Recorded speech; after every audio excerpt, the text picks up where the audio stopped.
why the Porsche Cayman is still a lightweight compared to its big brother, the 911. Wall Street Journal's Dan Neal joins us now from Raleigh, North Carolina. Hi, Simon. How are you? Hi, good to see you. Yeah. So you've been driving a Porsche again, and you've been kind of testing the autobahn, right?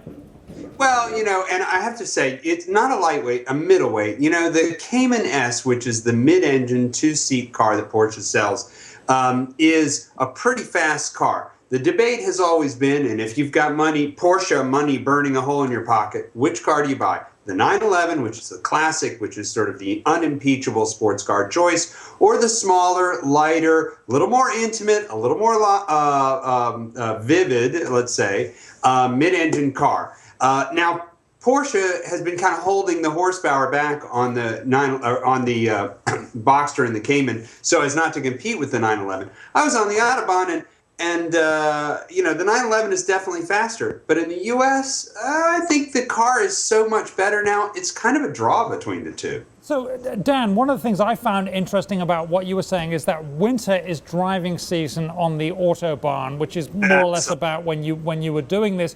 Why is that? Well, because the pasty Brits, no offense, who swarm the roadways in the summertime are not there. There's pensioners with their caravans and the lorry traffic and vacationers and buses and all that stuff. For a place that has a reputation of going fast, the autobahn can go very slow in the summertime. But in the wintertime, the rubes are gone and the big boys come out. I was amazed at how fast some of these high-performance German sedans and coupes were going past me.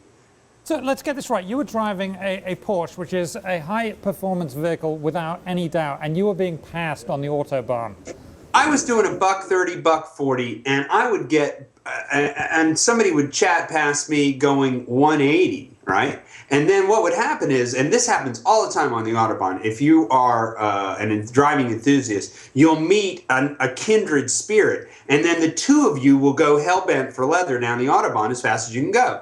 Well, I was hooking up with 911 drivers and S7 Audi and, big fast cars, and I was losing contact with them because my car just wasn't fast enough. It wasn't that your driving wasn't fast enough. You're blaming it all on the car. Is that right? Oh, very droll, Simon. I had to get that in there after the pasty Brits comment. Anyway, it's always a pleasure. Dan Neal of the Wall Street Journal. We appreciate your time. Bye, Simon. See ya. And you can read more on that in tomorrow's Wall Street Journal.